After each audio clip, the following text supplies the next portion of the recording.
हरे कृष्णा। जय श्री हरि। प्यारे भक्तों, फाल्गुन माह की शुरुआत हो चुकी है और आज मैं आपको सुनाऊंगी पूरे फाल्गुन माह में नित्य नियम से सुनी जाने वाली माँ तुलसी जी की महापुण्य फल देने वाली कथा। प्यारे भक्तों, फाल्गुन महीने में तुलसी की पूजा का विशेष महत्व है। मान्यता है कि तुलसी माता की पूजा करने से और तुलसी माता की कथा को श्रवण करने से घर में सुख शांति और समृद्धि आती है और तुलसी माता की कृपा से भक्तों की सभी मनोकामना पूर्ण हो जाती है।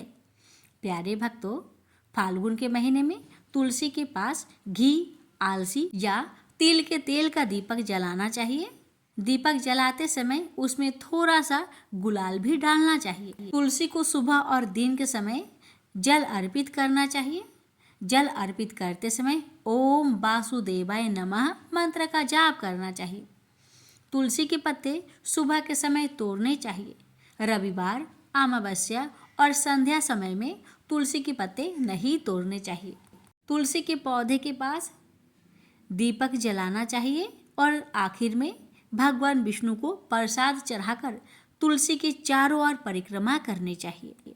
इस प्रकार पूरे फाल्गुन मास में तुलसी पूजन कर इन कथाओं को श्रवण करने से विष्णु भगवान और माता लक्ष्मी उन भक्तों की हर मनोकामना को अवश्य पूरी करती है। इसलिए भक्तों, कथा को बड़े ही श्रद्धा और प्रसन्न मन से पूरा अवश्य सुनिएगा और इस कथा को दूसरे भक्तों के पास भी अवश्य शेयर करें ताकि सभी भक्त इस कथा को सुनकर विष्णु भगवान और माँ लक्ष्मी की कृपा प्राप्त कर सके।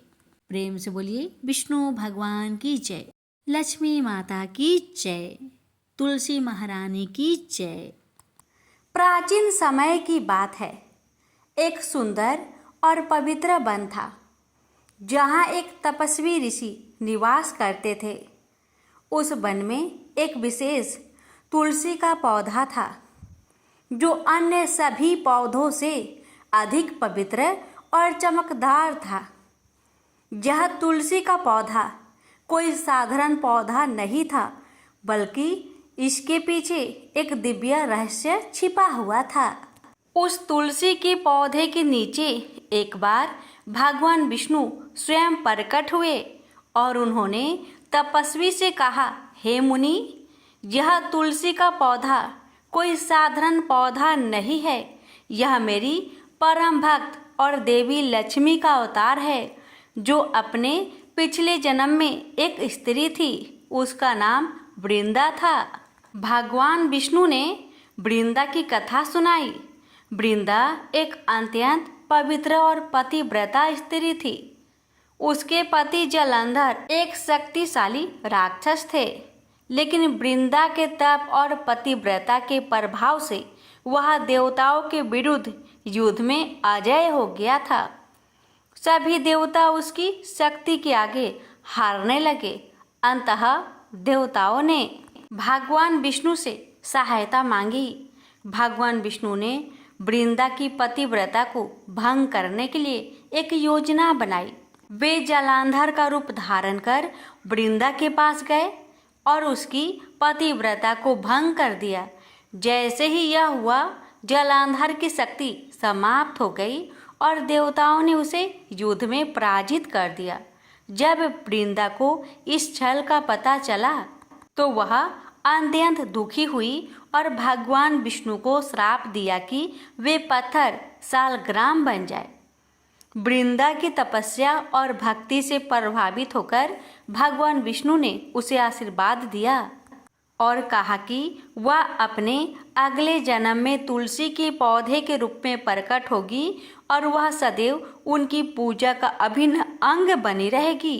तभी से तुलसी को देवी तुलसी के रूप में पूजा जाता है और विष्णु पूजा में इसका विशेष महत्व है। इस प्रकार तुलसी का पौधा देवी वृंदा का अवतार माना जाता है और यह भगवान विष्णु की पूजा में अत्यंत पवित्र माना जाता है।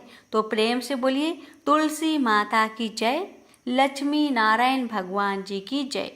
एक कन्या थी। जब वह थोड़ी बड़ी हुई और उसको समझ आने लगी, तब से वह तुलसी माता जी का पूजन करने लगी। उसके प्रतिदिन का नियम था कि तुलसी माता जी का पूजन करने के बाद ही खाना खाती थी। जब वह कन्या शादी के लायक हुई तब उसके माता पिता ने उसकी शादी करवा दी। कन्या को उसके माता पिता ने दहेज में भी एक तुलसी का गमला दिया। ससुराल में वह प्रतिदिन सवेरे उठते ही पूजा करती, फिर उसके बाद ही खाना खाने बैठती थी। उसकी 2 जेठानियाँ थी, वो दोनों उसका मजाक उड़ाती थी कि बड़ी नियम धर्म वाली बनती है। उन दोनों को उससे बहुत ईर्ष्या होती थी, इसलिए वो दोनों तुलसी जी का गमला छुपा देती। वह कन्या बड़ी मुश्किल से गमला ढूंढकर लाती, अच्छे से पूजा करती और फिर खाना खाती। वह गमला ढूंढ कर ले आती तो एक दिन तो उसकी जेठानियों ने क्या करा कि गमला ही दूर फेंक दिया। कन्या ने खूब ढूंढा पर उसे गमला नहीं मिला। वह बहुत ही परेशान हो गई। उस दिन तो उसने खाना भी नहीं खाया। उसका नियम जो था, उस कन्या की सच्ची भक्ति देखकर तुलसी माता उससे बहुत प्रसन्न हो गई और उसके कमरे में तुलसी माता का गमला प्रकट हो गया। अगले दिन सुबह जब वह उठी तो क्या देखती है कि उसके खाट के चारों कोनों पर तुलसी माता का गमला आ गया है। यह देखकर वह तो बहुत प्रसन्न हो गई कि अब मेरी तुलसी माता को कोई चुरा नहीं सकेगा। पूजन करने के लिए भी मुझे कहीं जाना नहीं पड़ेगा और कोई मेरी तुलसी माता को फेंक भी नहीं सकेगा। वह तो जल्दी से उठकर स्नान करती और तुलसी माता का पूजन कर लेती। जब वह खाना खाने बैठी तो उसकी सेठानियाँ मजाक करने लगी कि लो, देवरानी का तो नियम धर्म टूट ही गया। उससे पूछती है कि तुलसी जी की पूजा कर ली क्या? देवरानी धीरे से बोली, हाँ कर ली। जेठानियाँ बोलती है, कहाँ से कर ली पूजा? गमला तो फेंक दिया था। देवरानी कहती है, देख लीजिए मेरे कमरे में तुलसी जी स्वयं प्रकट हुई हैं। जेठानियाँ देखकर बहुत शर्मिंदा हुई और बोली कि देवरानी, तेरी भक्ति सच्ची है, हमने तुझे बहुत परेशान किया, हमें माफ़ कर दो। देवरानी दिल की अच्छी थी, इसलिए उसने अपनी दोनों जेठानियों को माफ़ कर दिया।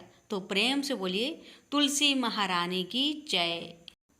एक ब्राह्मण था, वह प्रतिदिन मंदिर जाता था।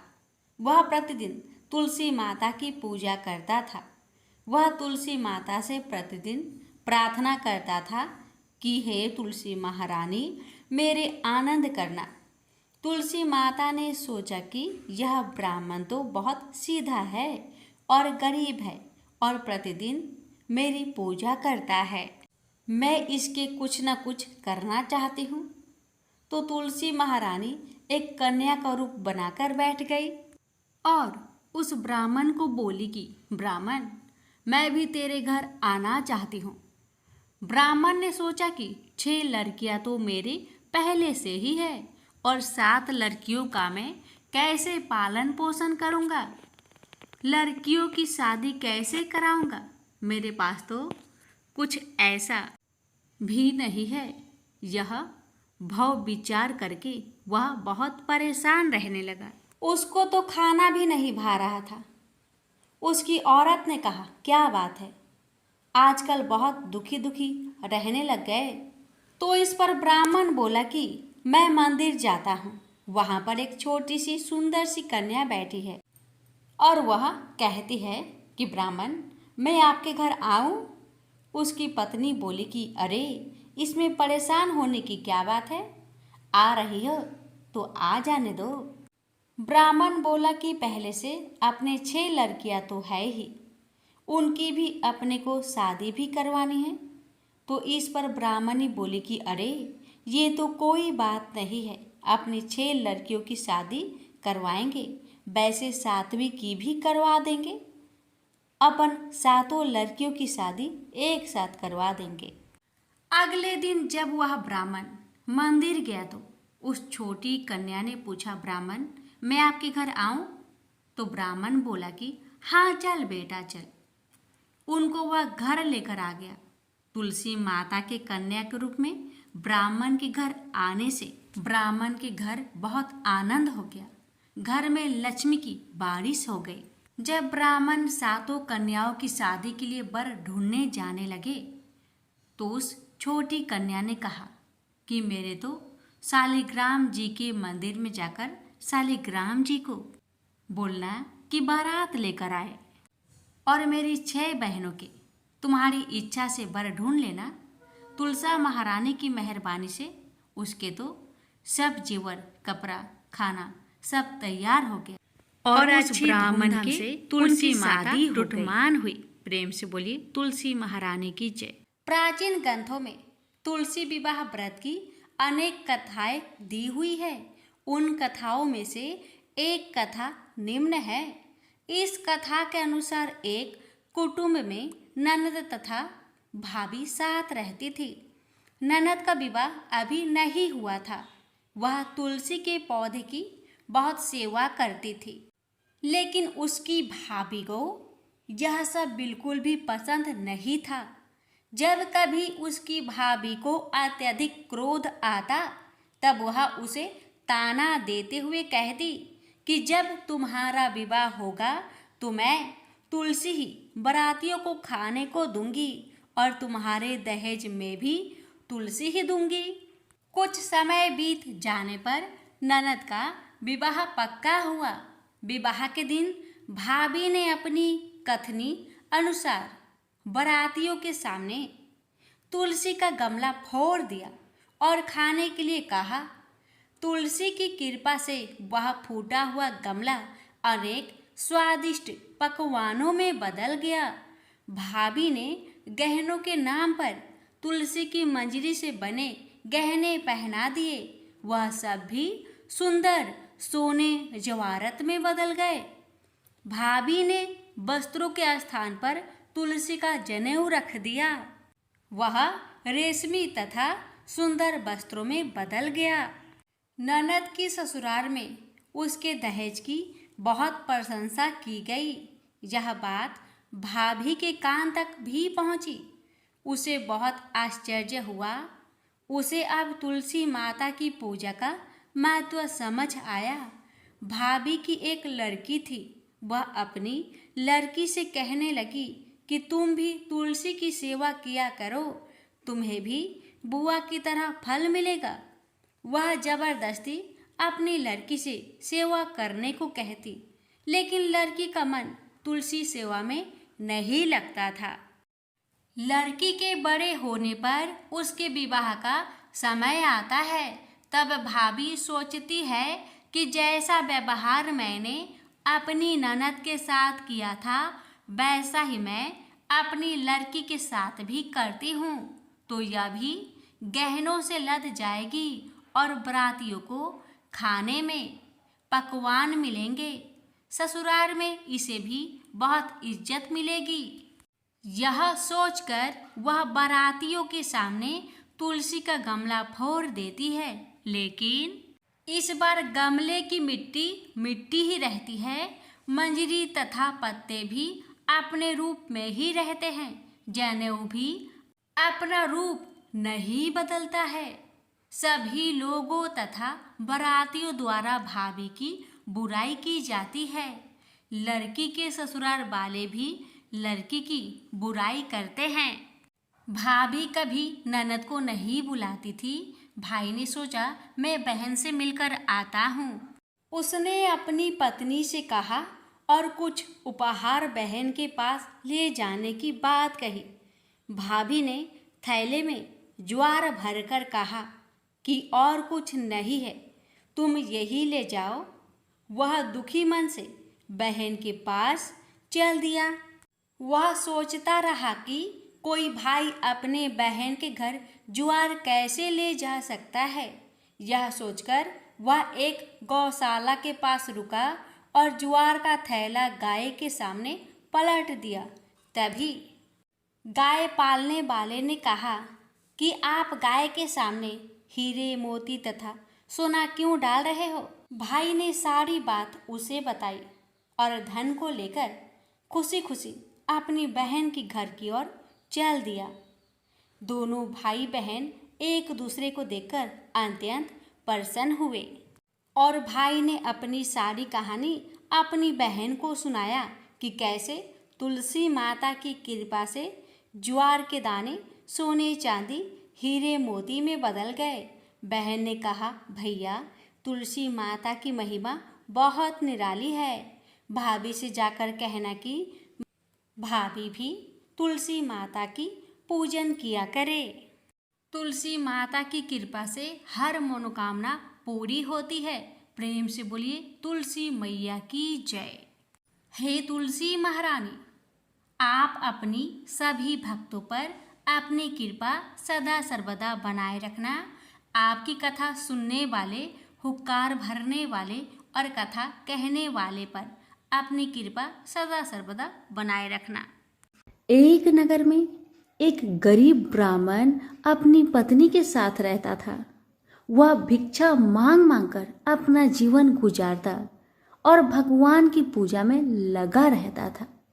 वह उतने ही भिक्षा मांगता जिससे उसके और उसके परिवार का पेट भर सके। उस नगर का राजा बहुत धनवान था और ब्राह्मणों का आदर करने वाला था। राजा किसी भी ब्राह्मण को अपने महल से खाली हाथ नहीं जाने देते थे। दूर दूर से ब्राह्मण राजा के पास आते और मुंह मांगा दान लेकर आशीर्वाद देते हुए वापस चले जाते थे। एक दिन ब्राह्मण की पत्नी ने ब्राह्मण से कहा कि दूर दूर के ब्राह्मण राजा से मनचाहा दान लेकर चले आते हैं और तुम भी यहाँ रहकर राजा के पास नहीं जाते। जन्म भर में कंगाली का झक झेलूं, आज तुम जाओ और राजा से कुछ मांग कर लाओ। ब्राह्मण ने पत्नी को समझाते हुए कहा, तू तो बावड़ी है, हमें धन की क्या जरूरत, हमें इतना तो मिल ही जाता है जिससे हम अपना पेट भर सके। और राजा का धन तो अच्छा नहीं होता, वो हमें नहीं लेना चाहिए। ब्राह्मण की पत्नी जिद पर अड़ गई और बोली, मैं तुम्हारी एक भी बात सुनने वाली नहीं। कब तक हम कंगाली में जीते रहेंगे? तुम तो रोज माला लेकर बैठ जाते हो। अपने बच्चे को क्या खिलाएंगे और क्या पहनाएंगे? जब बच्चे दूसरे बच्चों को पहनते, ओढ़ते और खाते पीते देखेंगे तो उनका भी मन ललचाएगा। अब तुम राजा के पास जाओ। राजा बहुत भला व्यक्ति है, वो हमें मुंह मांगा दान जरूर देंगे। मजबूर होकर ब्राह्मण राजा के महल की ओर चल पड़ा, पर राजा उस समय महल में नहीं था। ब्राह्मण को वापस लौटना पड़ा। दूसरे दिन ब्राह्मण की पत्नी ने ब्राह्मण को फिर से महल में भेजा, परंतु राजा फिर से महल में नहीं मिला। तीसरे दिन राजा महल में गया और उसने ब्राह्मण का स्वागत किया और उसे आसन पर बैठाया और साथ में ब्राह्मण देवता से 2 दिन न मिल पाने के लिए क्षमा भी मांगी। राजा ने कहा, मैं आपकी क्या सेवा कर सकता हूँ? ब्राह्मण ने कहा, जो मैं मांगू वो आप दे सकेंगे? राजा ने कहा, हाँ हाँ कहिए, मैं आपकी क्या सेवा कर सकता हूँ? ब्राह्मण ने निवेदन किया, महाराज मैं कुछ और नहीं चाहता, बस आप मुझे अपने पसीने की कमाई से 4 पैसे दान में दे दीजिए। ब्राह्मण की बात सुन राजा बहुत हैरान हो गए और मन ही मन सोचने लगे कि मेरे महल में कितने सारे धन पड़े हैं, पर मेरी मेहनत की एक कौड़ी भी नहीं है। राजा ने ब्राह्मण से कहा, आप मुझे 1 दिन का समय दे, मैं कल आपको आपका मुंह मांगा दान दूंगा। ब्राह्मण महल से अपने घर को खाली हाथ ही लौट आए। ब्राह्मण को खाली हाथ आता देख पत्नी बोली, क्या हुआ, राजा ने कुछ दिया नहीं? ब्राह्मण बोला, राजा ने कल देने के लिए कहा है। ब्राह्मण की पत्नी सोचने लगी, शायद इन्होंने बहुत सारा धन मांगा होगा और राजा को इसकी व्यवस्था करने में समय लग रहा होगा, इसलिए कल बुलाया है। दूसरी ओर राजा ने अपने राजसी कपड़े बदलकर फटे पुराने कपड़े पहने और मजदूर जैसा भेष बना लिया। जब राजा की पत्नी ने देखा और कारण पूछा तो राजा ने सब कुछ बताया। रानी बोली, मैं भी आपके साथ चलूंगी। राजा के हाँ कहने पर रानी भी पुरानी साड़ी पहनकर आ गई। इस प्रकार राजा रानी मजदूरी की तलाश में शहर निकले। लुहारों के मोहल्ले में जाकर राजा ने आवाज लगाई, किसी को मजदूर चाहिए? आखिरकार एक लुहार ने उन्हें बुला लिया, जो पहिए पर हाल चढ़ाने की तैयारी कर रहा था। उसने राजा से कहा, देखो, तुम्हें पहले खलात ठोकनी पड़ेगी और जब आग आ जाए उसके बाद घन पिटना होगा। फिर रानी की ओर देखकर कहा, तुम्हें कुएं से पानी लेकर होदी भरनी होगी और कोयले वाले घर से कोयला लेकर भट्टी में डालना होगा। तुम दोनों के दिन भर काम करने के लिए मैं तुम्हें 2-2 आने दूंगा। अगर काम पसंद हो तो बोलो, नहीं तो अपना रास्ता नापो। राजा रानी लोहार के बताए काम को करने लगे। राजा खलात ठोकने लगा पर उससे काम ठीक से नहीं हो पा रहा था। लोहार नाराज होकर राजा को ठीक से काम करने के लिए कहता है। राजा जैसे तैसे अपना काम करने लगा। रानी भी कुएं से पानी भरकर लाने लगी। रानी के हाथ में फफोले पड़ गए। किसी तरह बड़ी कठिनाइयों से उसने पानी का हौज भरा। उसके बाद रानी कोयला लाकर भट्टी में डालने लगी। कोयला भरने के कारण रानी के गोरे गोरे हाथ और कपड़े काले पड़ गए। भट्टी में आग आने पर लुहार ने पात भट्टी में से निकालकर पहियों पर जमाई और एक घन अपने हाथ में लेकर और एक राजा के हाथ में देकर कहा, देखो, बारी बारी से घन इस पर पटकना, हाथ इधर उधर ना होने पाए। राजा जोर जोर से घन पटकने लगा, लेकिन उसका निशाना ठीक नहीं बैठता था। कभी घन हाल पर गिरता तो कभी पहिए पर। मजदूरों का ऐसा काम देखकर लुहारिन बरबराती हुई आई और लोहार से कहने लगी, तुमने कहाँ से यह नौसिखिए मजदूर काम पर लगाए हैं? इनसे काम तो होगा नहीं। यह मजदूर तुम्हारा सब काम बिगाड़ देंगे। राजा रानी उन दोनों की फटाकर सुनते सुनते अपना काम मन लगाकर करते रहे। घन पटकते पटकते राजा का शरीर पसीना से तर तर हो गया और जोर शोर से सांस चलने लगी। रानी भी पानी भरते भरते और कोयला झोंकते झोंकते थक कर चूर हो गई। दोनों ने पूरे दिन बहुत मेहनत की। लुहार ने राजा रानी को 2-2 पैसे दिए, जिसे वो बड़ी खुशी खुशी लेकर महल आ गए। आज उन्हें पता चला कि मेहनत की कमाई कैसी होती है। राजा ने 4 पैसे अलग रख दिए और अगले दिन ब्राह्मण को बुलाकर उसे दे दिए। ब्राह्मण राजा को आशीर्वाद देकर घर लौटा और ब्राह्मणी से कहा, लो, मैं राजा के यहाँ से दक्षिणा ले आया हूँ। ब्राह्मणी खुश होकर दौड़ती हुई आई, पर जब उसने 4 पैसे देखे तो वह ठिठक कर रह गई और उन्हें दूर फेंक दिया। वो जल भूनकर ब्राह्मण से बोली, तुम जैसे दरिद्र राजा के यहाँ भी जाकर कुछ नहीं मांगा, शर्म भी नहीं आती। इतना कहकर रूठ कर चली गई और बहुत देर तक बरबराती रही। ब्राह्मण ने उन 4 पैसों को उठाकर तुलसी के पास रख दिए और सोचा, जब ब्राह्मणी शांत हो जाएगी तो जरूरत पड़ने पर ये सिक्के को उठा लेगी।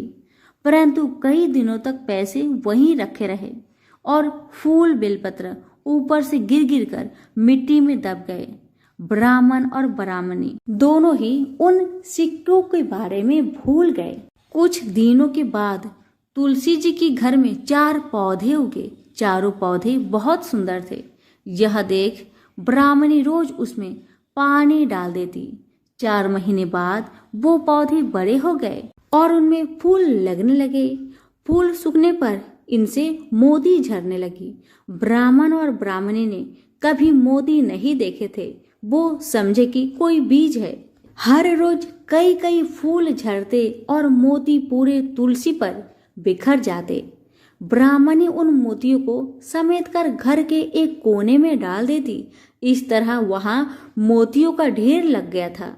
एक दिन एक सब्जी वाली आई। ब्राह्मणी को सब्जी लेनी थी, पर उसके पास पैसे नहीं थे। उसने सब्जी वाली से कहा, क्या तुम इन चमकदार बीजों के बदले सब्जी दे सकती हो? सब्जी वाली ने देखा तो वो पहचान गई, अरे ये तो मोती है।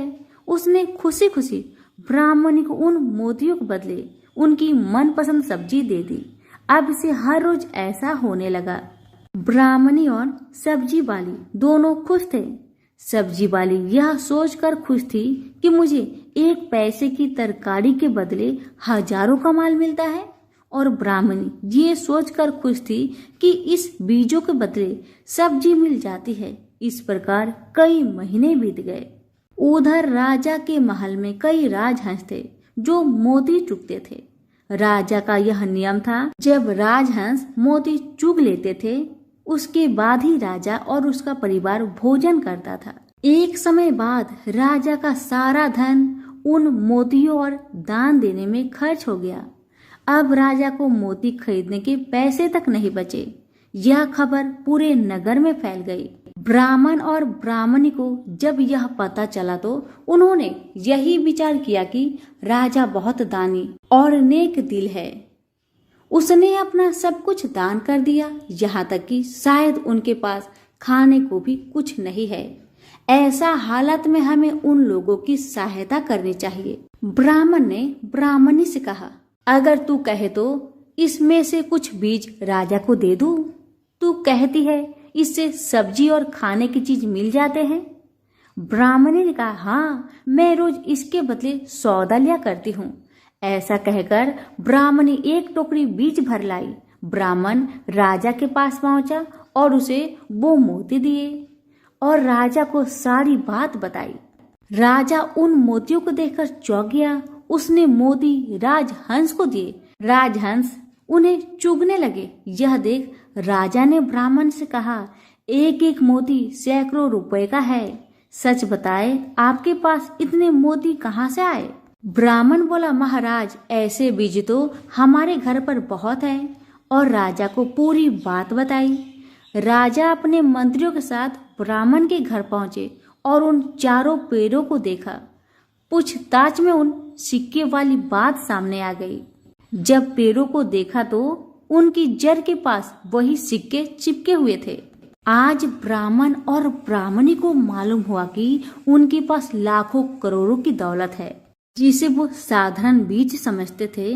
ब्राह्मण ने सोचा कि मेरे लिए यह धन किस काम का। ऐसा सोच ब्राह्मण ने सारे मोती राजा को दान में दे दिए।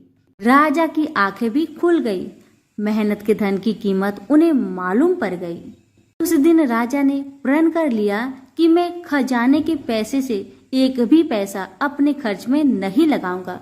अपना खर्च मेहनत करके चलाऊंगा। खजाने और ब्राह्मण के दान से राजा ने जनता का हित में कई धर्म कर्म के काम शुरू कर दिए। हे तुलसी माता, जैसे आपने ब्राह्मण परिवार पे अपनी कृपा बरसाई, वैसे ही आपकी कथा कहने वाले, सुनने वाले, हुक्कारे भरने वालों पर अपनी कृपा सदा बनाए रखे। तो प्रेम से बोलिए, तुलसी मैया की जय हो। तुलसी से जुड़ी एक कथा बहुत प्रचलित है। श्रीमद् देवी भागवत पुराण में इनके अवतरण की दिव्य लीला कथा भी बनाई गई है। एक बार शिव ने अपने तेज को समुद्र में फेंक दिया था। उससे एक महातेजस्वी बालक ने जन्म लिया। यह बालक आगे चलकर जलंधर के नाम से पराक्रमी दैत्य राजा बना। इसकी राजधानी का नाम जलंधर नगरी था। दैत्यराज कालनेमी की कन्या वृंदा का विवाह जलंधर से हुआ। जलंधर महाराक्षस था। अपनी सत्ता के मद में चूर उसने माता लक्ष्मी की पाने की कामना से युद्ध किया, परंतु समुद्र से ही उत्पन्न होने के कारण माता लक्ष्मी ने उसे अपने भाई के रूप में स्वीकार किया। वहां से पराजित होकर वह देवी पार्वती को पाने की लालसा से कैलाश पर्वत पर गया। भगवान देवाधिदेव शिव का ही रूप धरकर माता पार्वती के समीप गया, परंतु मां ने अपने योग बल से उसे तुरंत पहचान लिया तथा वहां से अंतर्ध्यान हो गई। देवी पार्वती ने क्रोध होकर सारा वृत्तांत भगवान विष्णु को सुनाया। जालंधर की पत्नी वृंदा अत्यंत पतिव्रता स्त्री थी। उसी के पतिव्रत धर्म की शक्ति से जालंधर न तो मारा जाता था और न ही पराजित होता था। इसलिए जालंधर का नाश करने के लिए वृंदा के पतिव्रत धर्म को भंग करना बहुत जरूरी था। इसी कारण भगवान विष्णु ऋषि का भेष धारण करके वन में जा पहुंचे, जहां वृंदा अकेली भ्रमण कर रही थी। भगवान के साथ दो मायावी राक्षस भी थे, जिन्हें देखकर वृंदा भयभीत हो गई। ऋषि ने वृंदा के सामने पल में दोनों को भस्म कर दिया। उनकी शक्ति देखकर वृंदा ने कैलाश पर्वत पर महादेव के साथ युद्ध कर रहे अपने पति जालंधर के बारे में पूछा। ऋषि ने अपने माया जाल से दो बानर प्रकट किए। एक बानर के हाथ में जालंधर का सिर था तथा दूसरे के हाथ में धड़।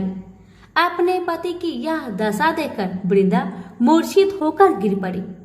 होश में आने पर उन्होंने ऋषि रूपी भगवान से विनती की कि वह उसके पति को जीवित करे। भगवान ने अपनी माया से पुनः जालंधर का सिर धड़ से जोड़ दिया, परंतु स्वयं भी वह उसी शरीर में प्रवेश कर गए। वृंदा को इस छल का जरा भी आभास न हुआ। जालंधर बने भगवान के साथ वृंदा पतिव्रता का व्यवहार करने लगी, जिससे उसका अस्तित्व भंग हो गया। ऐसा होते ही वृंदा का पति जालंधर युद्ध में हार गया।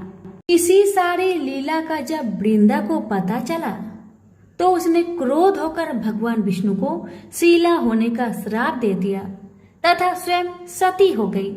जहाँ वृंदा भस्म हुई वहाँ तुलसी का पौधा उगा। भगवान विष्णु ने वृंदा से कहा, हे वृंदा, तुम अपने अस्तित्व के कारण मुझे लक्ष्मी से भी अधिक प्रिय हो गई हो। अब तुम तुलसी के रूप में सदा मेरे साथ रहोगी। जो मनुष्य भी मेरे शालिग्राम रूप के साथ तुलसी का विवाह करेगा उसे इस लोक और परलोक में विपुल यश प्राप्त होगा। जिस घर में तुलसी होती है वहाँ यम के दूत भी असमय नहीं जा सकते। गंगा व नर्मदा के जल में स्नान तथा तुलसी का पूजन बराबर माना जाता है। चाहे मनुष्य कितना भी पापी क्यों न हो, मृत्यु के समय जिसके प्राण मंजरी रहित तुलसी और गंगा जल मुख में रखकर निकल जाते हैं, वह पापों से मुक्त होकर बैकुंठ धाम को प्राप्त होता है। जो मनुष्य तुलसी व आंवलों की छाया में अपने पितरों का श्राद्ध करता है, उसके पितर मोक्ष को प्राप्त हो जाते हैं। उसी दैत्य जालंधर की यह भूमि जालंधर नाम से विख्यात है। सती वृंदा का मंदिर मोहल्ला कोट किशनचंद में स्थित है। कहते हैं इस स्थान पर एक प्राचीन गुफा थी जो सीधी हरिद्वार तक जाती थी। सच्चे मन से 40 दिन तक सती वृंदा देवी के मंदिर में पूजा करने से सभी मनोरथ पूर्ण होते हैं। तो प्रेम से बोलिए तुलसी मैया की जय। एक बार माता लक्ष्मी भगवान विष्णु से पूछती है, हे स्वामी, तुलसी के पास दीपक जलाने का क्या महत्व है और रोज शाम को तुलसी के पास दिया क्यों जलाया जाता है? इससे मनुष्य को कौन सा फल प्राप्त होता है? तुलसी के पास दीपक जलाने की विधि क्या है तथा दीपक जलाते समय कौन से मंत्र का उच्चारण करना चाहिए? कृपया आप मुझे विस्तार से बतलाइए। तब भगवान विष्णु जी कहते हैं, हे देवी, आज आपने समस्त मानव जाति के कल्याण के लिए बहुत ही महत्वपूर्ण प्रश्न किया है। आपके इस प्रश्न का उत्तर देने से पूर्व मैं आपको एक प्राचीन कथा सुनाता हूं, जिससे आपको सभी प्रश्न के उत्तर मिल जाएंगे। इसलिए आप इस कथा को बड़े ही श्रद्धा प्रसन्नचित पूर्वक पूरा सुनिए। इस कथा को ध्यान से पूरा सुनने मात्र से ही मनुष्य को, भक्तों को 100 वर्षों तक तुलसी के पास दीपक जलाने का पुण्य प्राप्त हो जाता है। फिर माता लक्ष्मी कहती है, हे स्वामी, हे भगवान, मैं इस कथा को सुनने के लिए बड़ी उत्सुक हूं। कृपया आप इस कथा को सुनाना प्रारंभ कीजिए। तब भगवान विष्णु माता लक्ष्मी को वह कथा सुनाने लग जाते हैं कि हे देवी, पूर्व काल की बात है। दक्षिण दिशा में तुंगभद्रा नाम की एक बहुत बड़ी नदी है। इस नदी के किनारे पर हरिहरपुर नाम का एक अत्यंत सुंदर नगर बसा हुआ था। उसी नगर में काशी नाम के एक ब्राह्मण निवास करते थे। वे अत्यंत गुणवान, चरित्रवान, धर्म कार्य करने वाले तथा वेदों के मार्ग पर चलने वाले थे। उन्होंने समस्त शास्त्र का अध्ययन किया हुआ था। उस ब्राह्मण की एक पत्नी थी जिसे लोग दुराचार कहकर पुकारते थे, क्योंकि उसके कर्म ही उसके नाम के अनुसार थे। वह सदैव ही अपने पति को अपमानित करती थी। वह अपने पति के लिए कुवाच्य कहती रहती, पति को भयंकर दुख देती थी, पति के लिए कभी भोजन नहीं बनाती थी, अपने पति के साथ कभी शयन नहीं किया, कभी उसके साथ प्रेम से व्यवहार तक नहीं किया। पति के मित्र, परिवार के लोग घर पर आते तो वह स्त्री उनको अपमानित करके घर से भगा देती थी और स्वयं काम भाव से उन्मत्त होकर निरंतर अन्य वैभवचारिणी स्त्रियों के साथ घूमा करती थी। उसका मन पति को छोड़कर पराये पुरुष में लगा रहता था। उसने कभी अपने पति से प्रेम से बात तक नहीं की, किंतु पराये पुरुषों के संग बैठकर बातें करती थी। पराये पुरुषों को मोहित करने के लिए बड़े ही सज धज कर गांव में घूमने जाया करती थी। कभी वह वन में किसी वृक्ष के नीचे खड़ी रहकर सुंदर पुरुषों की राह देखने लगती और किसी दुष्ट पुरुष को मोहित करके उसके संग भोग विलास किया करती थी। फिर एक दिन वह दुराचारिणी स्त्री वन में जाकर एक वृक्ष के नीचे खड़ी हो गई। उसका चित्त काम से भरा हुआ था। वह किसी सुंदर कामी पुरुष की राह देख रही थी, किंतु बहुत समय निकलने के बाद ही उस स्थान पर कोई पुरुष नहीं आया। इसलिए वह अत्यंत दुखी हो गई और प्रियतम की खोज में इधर उधर देखने लगी। उस दिन उसका सारा परिश्रम व्यर्थ हो गया। वहां पर खड़ी होकर वह नाना प्रकार की बातें कहकर विलाप करने लगी। हाय, आज तो इस मार्ग से कोई भी सुंदर पुरुष नहीं आया। अब मैं कैसे अपने काम वासना को शांत करूं? क्या करूं? आज की रात कैसे बीतेगी? यह सोचकर वह जोर जोर से रोने लगी। उस जंगल में एक भयानक बाघ निवास करता था। उस पापिनी स्त्री की आवाज सुनकर वह जाग गया और उछलकर उस स्त्री का भक्षण करने के लिए उसके पास आ गया। उस भयंकर बाघ को देखकर उस स्त्री के पसीने छूटने लगे। वह थर थर कांपने लगी। वह स्त्री कुछ करती, इतने में ही उस बाघ ने अपने पंजे से उसे घायल कर दिया और वह स्त्री जमीन पर गिर पड़ी। जमीन पर गिरते ही वह स्त्री चिल्लाते हुए बोली, अरे बाघ, तू किस लिए यहाँ पर आया है? मुझे क्यों मार रहा है? मैं यहाँ पर अपने प्रियतम को खोज रही हूँ। तू मुझे छोड़ दे। मेरा भक्षण करके तुझे क्या मिलेगा? उस स्त्री की बात सुनकर वह भयानक बाघ क्षण भर के लिए रुक गया और हंसते हुए बोला, ए दुष्टा, आज विधाता ने मुझे मेरा ग्रास नियुक्त किया है। तुझ जैसी पापिनी स्त्रियों का भक्षण करना ही मेरा काम है, तभी मुझे इस शरीर से मुक्ति मिलेगी। बाघ की बात सुनकर वह स्त्री कहने लगी, हे बाघ, तुम कौन हो? मुझे सच सच बताओ, तुम्हें किस कारण से बाघ की योनि में जन्म लेना पड़ा और तुम मुझ जैसी स्त्रियों का भक्षण क्यों करते हो? पहले मुझे सारी बात बताओ और फिर मेरा भक्षण करो। फिर बाघ कहने लगा, हे पापिनी, मैं तुझे मेरे पूर्व जन्म का वृत्तांत सुनाता हूँ कि किस कारण मुझे बाघ बनना पड़ा। पूर्व काल में दक्षिण देश में एक नदी थी। उस नदी के तट पर एक नगरी बसी हुई थी। उस नगरी में मैं निवास करता था।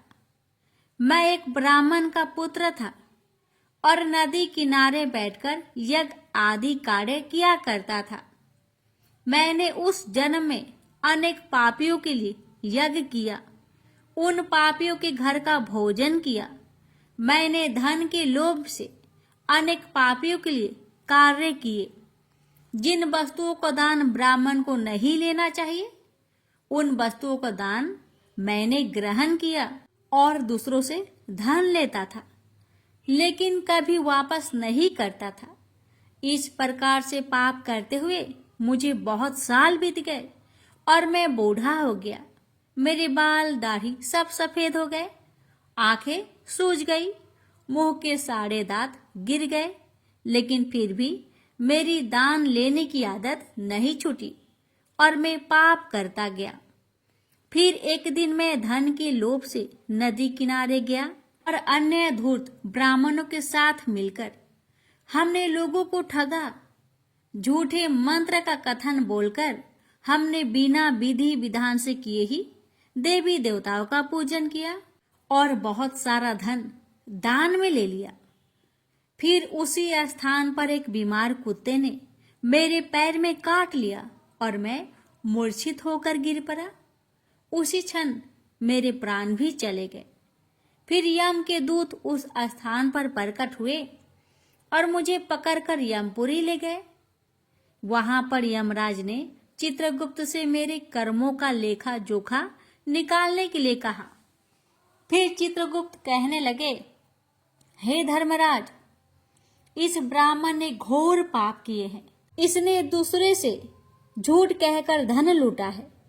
विधि विधान से पूजा ना करके झूठ मंत्र बोलकर भगवान का अपमान किया है।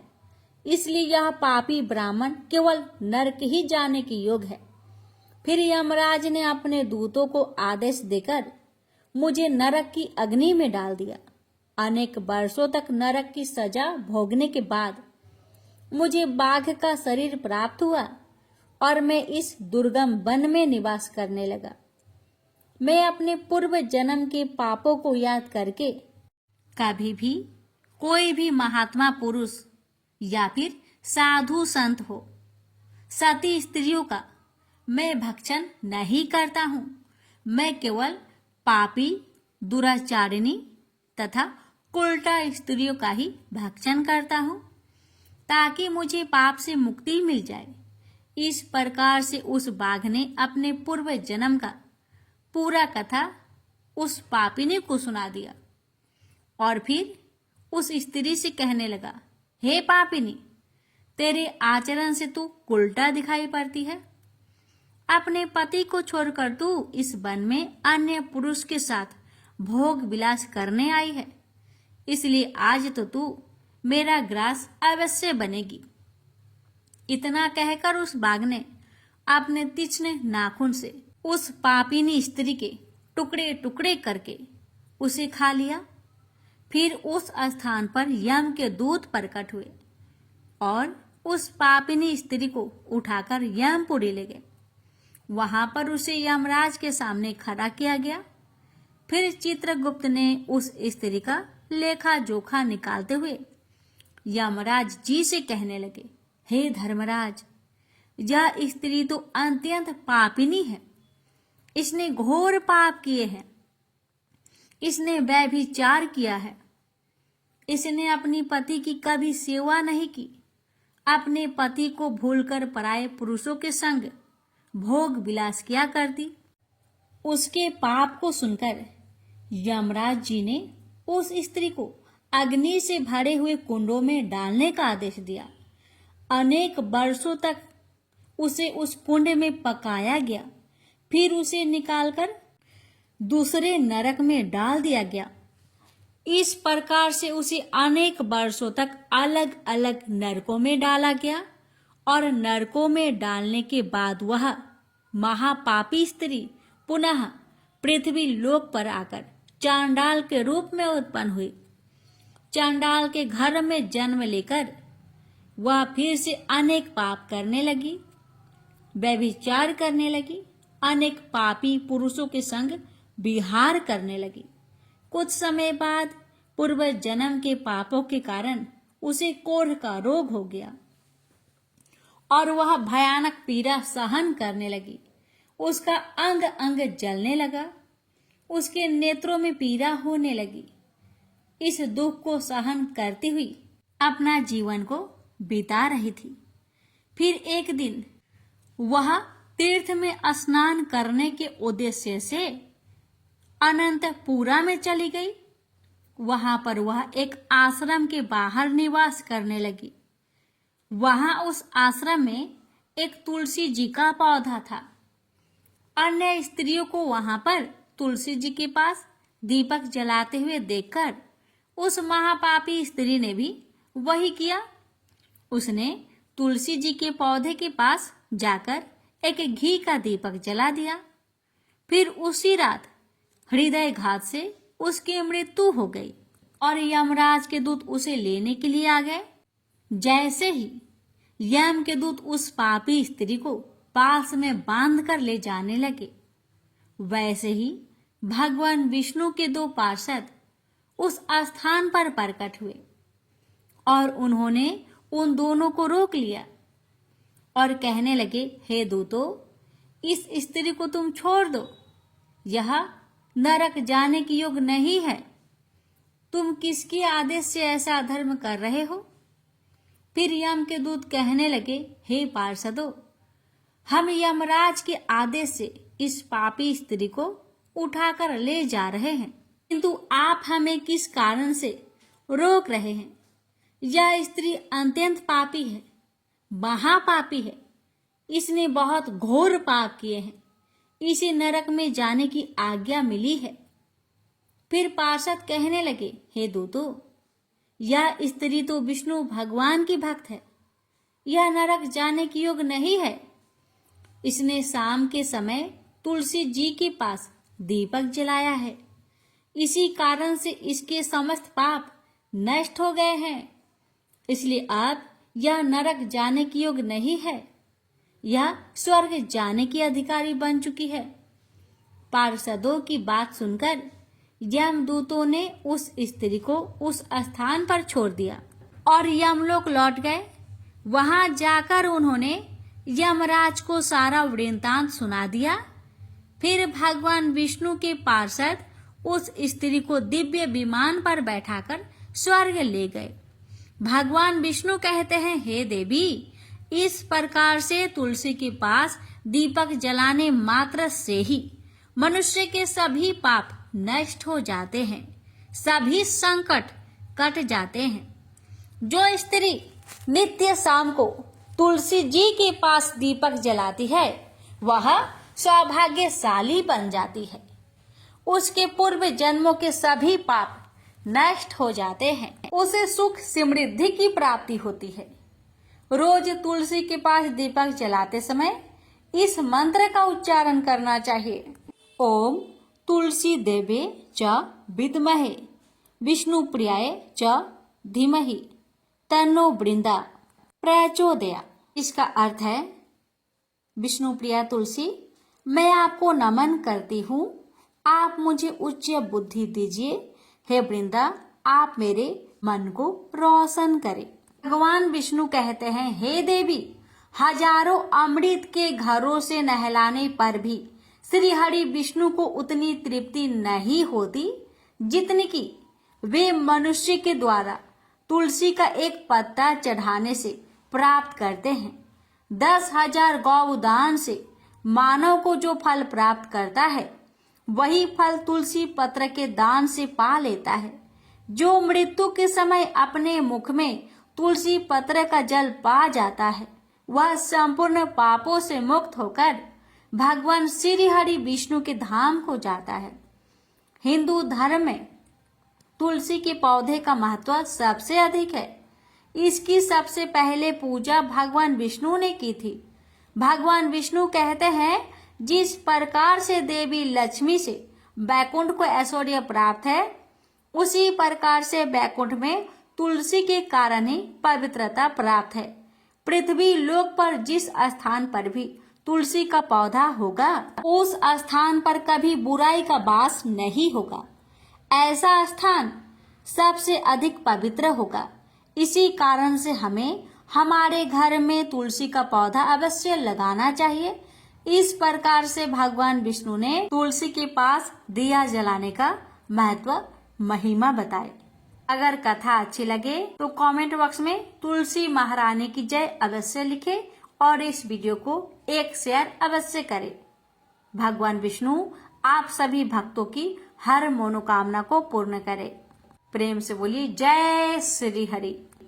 एक बार की बात है कि देवी सत्यभामा भगवान श्री कृष्ण से पूछती है कि हे प्रभु, पहले आपने मुझे तुलसी को जल देने का और तुलसी के पास दीपक जलाने का महात्म्य सुनाए, किंतु हे प्रभु, आज मैं आपके पास यह जानने के लिए आई हूँ कि तुलसी को जल चढ़ाने के नियम क्या है।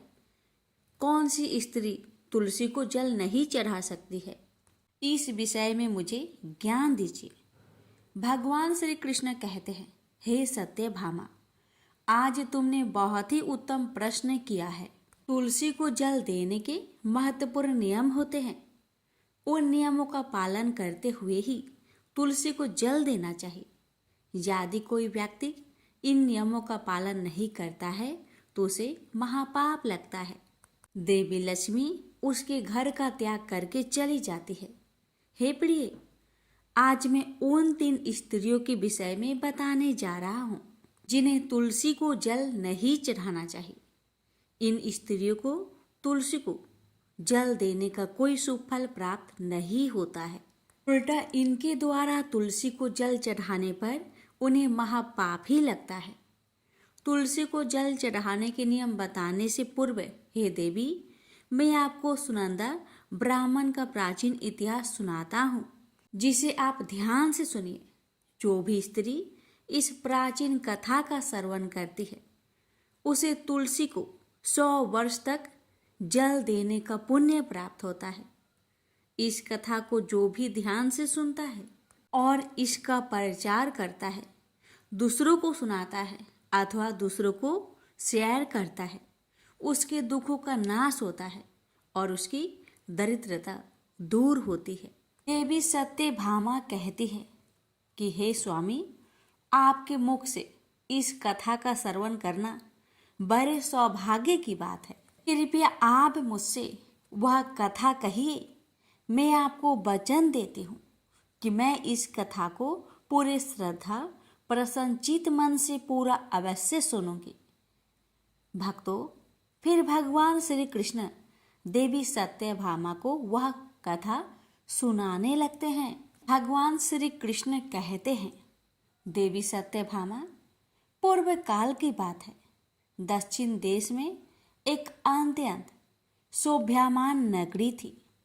उस नगरी में वसुदेव नाम का एक ब्राह्मण निवास करता था। वसुदेव बहुत ही बुद्धिमान और शास्त्रों में पारंगत था। उसने वेदों का भी अध्ययन किया था। उसी के नगर के पास अन्य एक नगर था। उस नगर में देवशर्मा नाम का एक विद्वान ब्राह्मण था। उसकी एक पुत्री थी जिसका नाम सुनंदा था।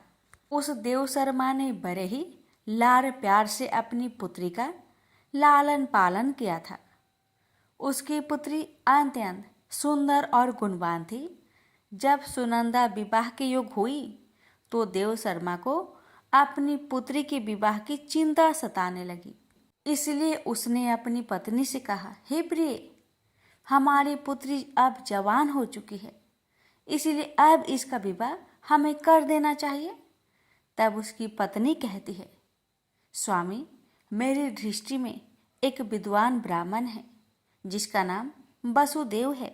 मैं तो कहती हूँ हमारी पुत्री का विवाह उन्हीं श्रेष्ठ ब्राह्मण के साथ करा दी जाए। उनके साथ विवाह करके हमारी पुत्री सुखी जीवन व्यतीत करेगी। देव शर्मा कहता है, प्रिय, तुम ठीक कहती हो। मैंने भी वसुदेव जी के विषय में बहुत सुना हूँ। हम हमारी पुत्री का विवाह उन्हीं के साथ करेंगे। मैं कल ही उनके पास अपनी पुत्री के विवाह का प्रस्ताव लेकर जाता हूँ। फिर देव शर्मा अपनी पुत्री के विवाह का प्रस्ताव लेकर वसुदेव के घर पर जाता है। उस समय वसुदेव अपने माता पिता की सेवा कर रहा था। जब देव शर्मा वसुदेव को अपने माता पिता की सेवा करते देखता है तो उसे बड़ा आनंद होता है। वह सोचता है, अरे वाह, यह ब्राह्मण पुत्र तो कितना महान है।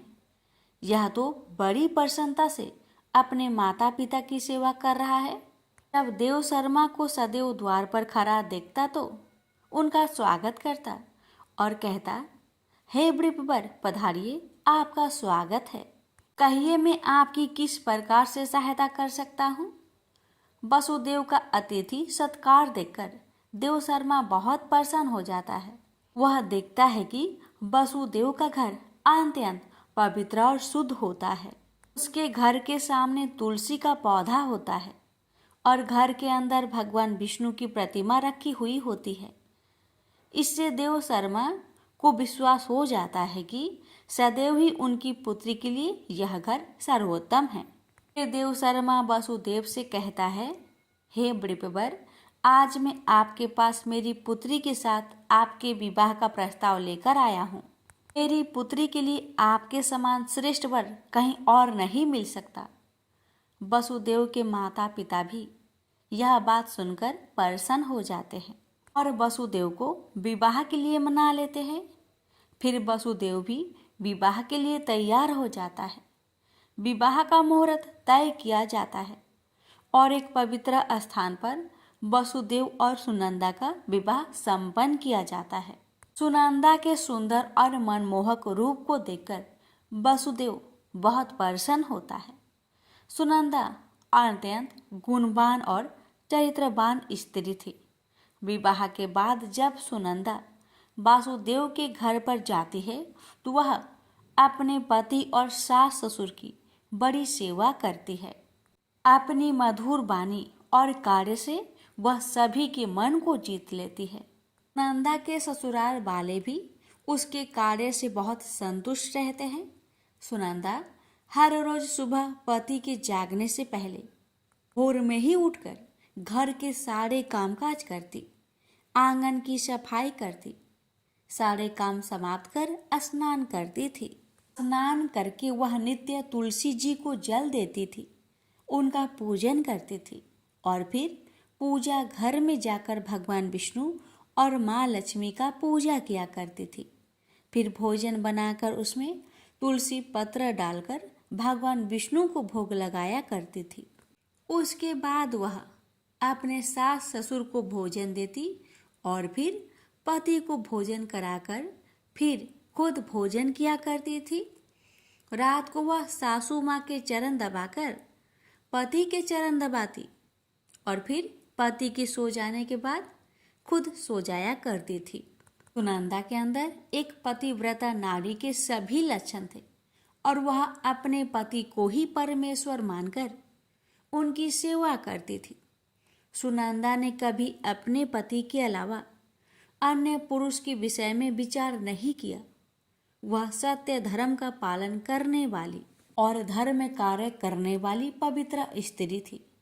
उसने कभी कोई अशुभ कार्य नहीं किया। सुनंदा के ऐसे सात्विक और सरल स्वभाव को देखकर माँ लक्ष्मी भी उस पर मेहरबान थी। माँ लक्ष्मी स्वयं चलकर उसके घर में आकर निवास करने लगी। इससे सुनंदा के जीवन में सुख समृद्धि और भी अधिक बढ़ गई।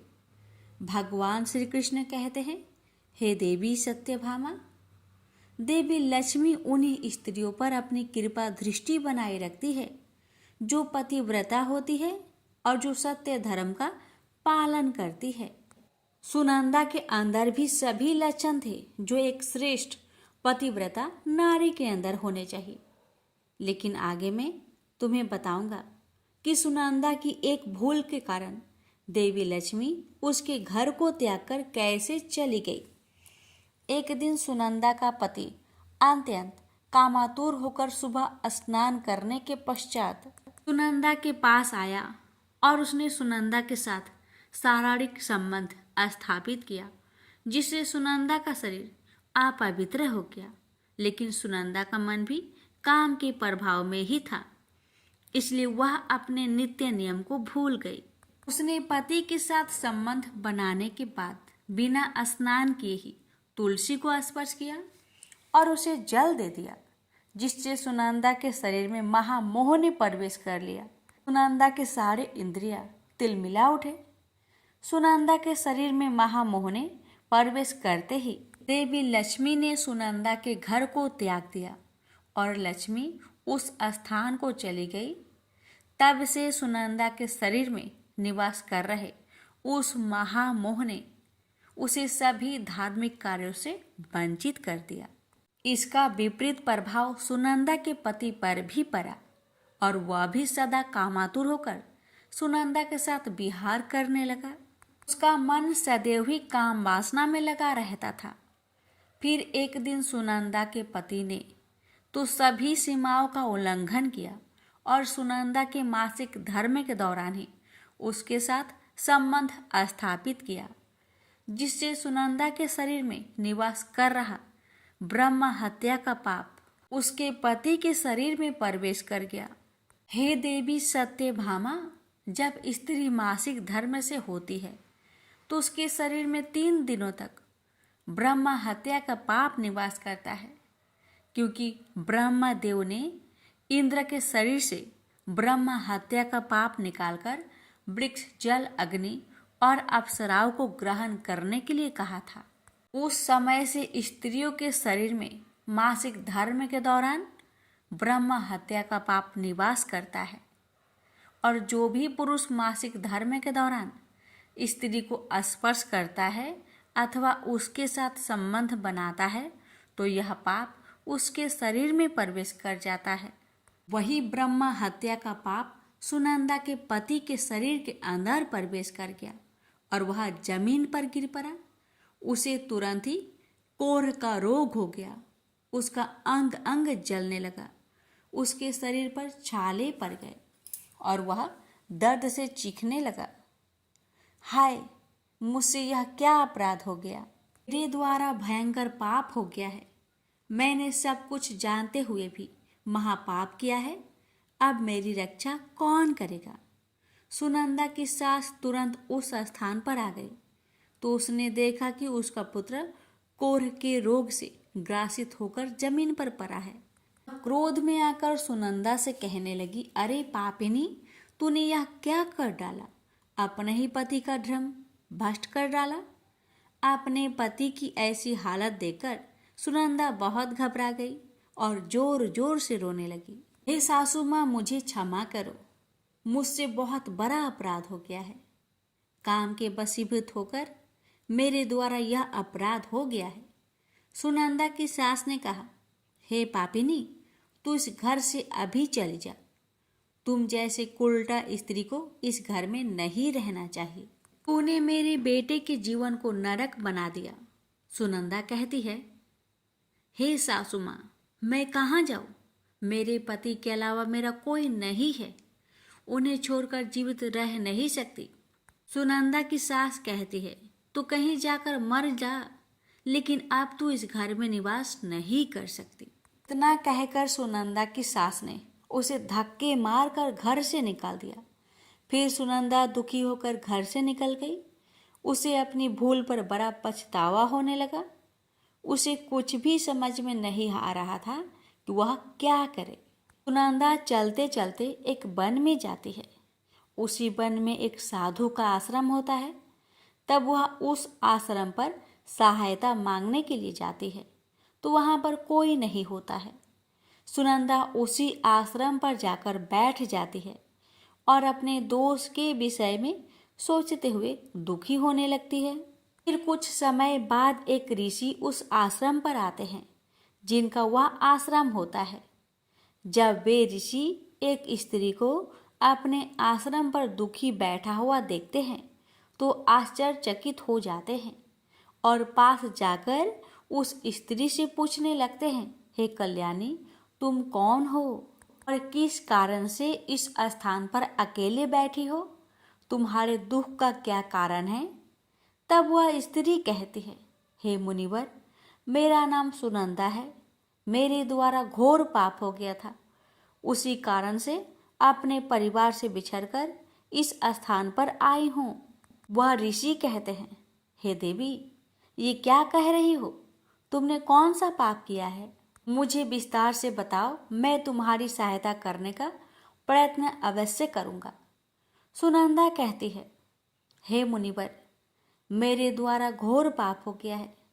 मासिक धर्म के दौरान मैंने पति के साथ संबंध बनाई। इसी कारण से मेरे पति कोढ़ रोग से ग्रस्त हो गए और दुख भोग रहे हैं।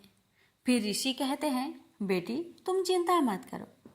तुम्हारे द्वारा जो पाप हुआ है उसका प्रायश्चित करो, तुम्हें पाप से मुक्ति मिल जाएगी। तुम इस आश्रम में बैठकर भगवान विष्णु की पूजा करो, तुलसी को नित्य जल दो और गौ माता की सेवा करो। तुम्हारा पति जल्दी ही ठीक हो जाएगा। फिर वह सुनंदा वहीं पर उस आश्रम में रहकर भगवान विष्णु की नित्य पूजा करने लगती है। रोज स्नान करके वह ब्रह्मचर्य का पालन करते हुए तुलसी को जल चढ़ाती है और तुलसी के पत्ते डालकर भगवान विष्णु का भोग लगाती है। फिर गायों को चारा डाल उनकी सेवा करती है। दिन भर वहीं भगवान विष्णु की मूर्ति के आगे बैठकर भगवान विष्णु की भक्ति करने लगती है। इस प्रकार से 1 वर्ष बीत जाता है। भगवान विष्णु सुनंदा की दृढ़ निष्ठा और भक्ति से अत्यंत प्रसन्न हो जाते हैं और सुनंदा को साक्षात दर्शन देते हैं। भगवान विष्णु को साक्षात अपने सामने खड़ा देखकर सुनंदा उन्हें बारंबार प्रणाम करने लगती है। तब भगवान विष्णु सुनंदा से कहते हैं, हे पुत्री, तुमने बड़ी ही श्रद्धा से और भक्ति भाव से मेरी आराधना की है, इसलिए अब मैं तुम पर प्रसन्न हूँ। कहो, तुम्हारी क्या कामना है?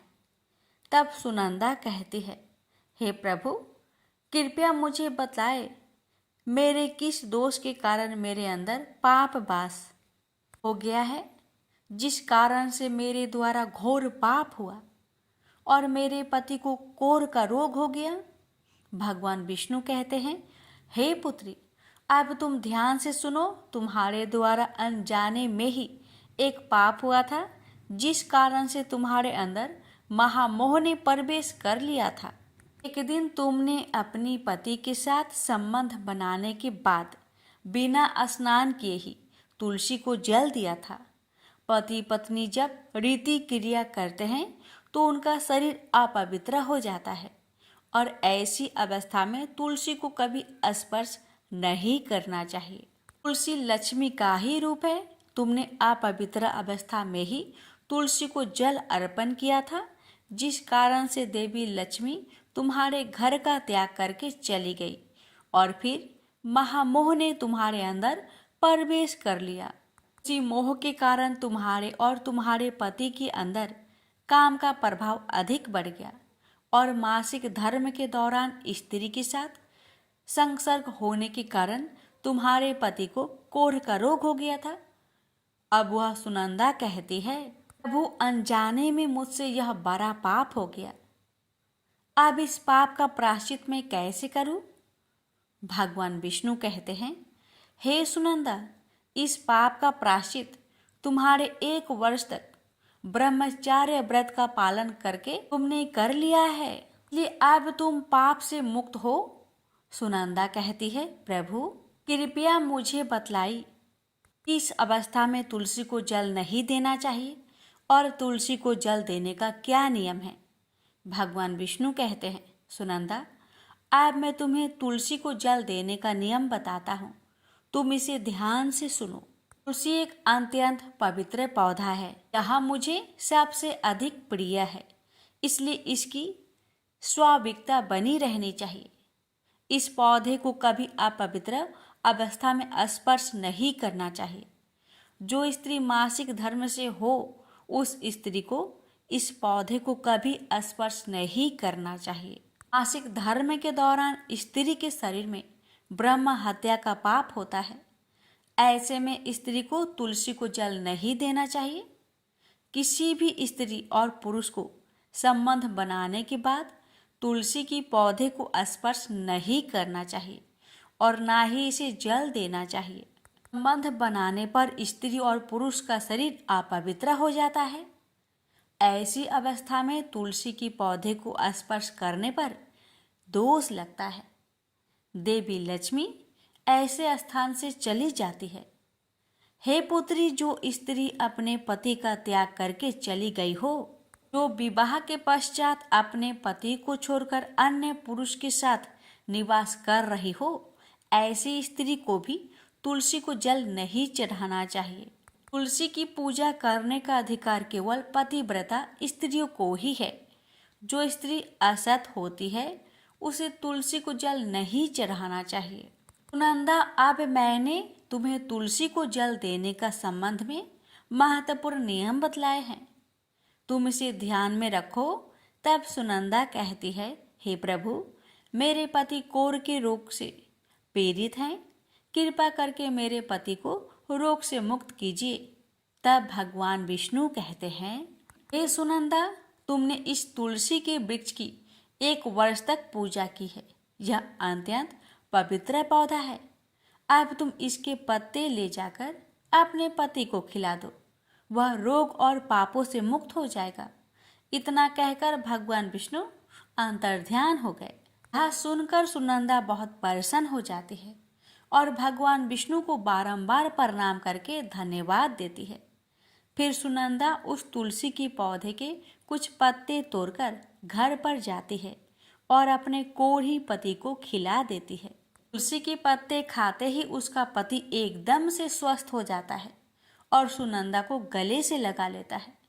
सुनंदा की सास भी जब यह चमत्कार देखती है तो बड़ी प्रसन्न हो जाती है और फिर वे सभी प्रसन्नता से रहने लगते हैं। भगवान श्री कृष्ण कहते हैं, भामा, इसलिए इन अवस्थाओं में स्त्रियों को तुलसी को जल नहीं चढ़ाना चाहिए और ना ही तुलसी को स्पर्श करना चाहिए, अन्यथा इसके अशुभ परिणाम भोगने पड़ते हैं, जैसा सुनंदा के साथ हुआ। प्रेम से बोलिए, जय श्री कृष्ण, राधे राधे।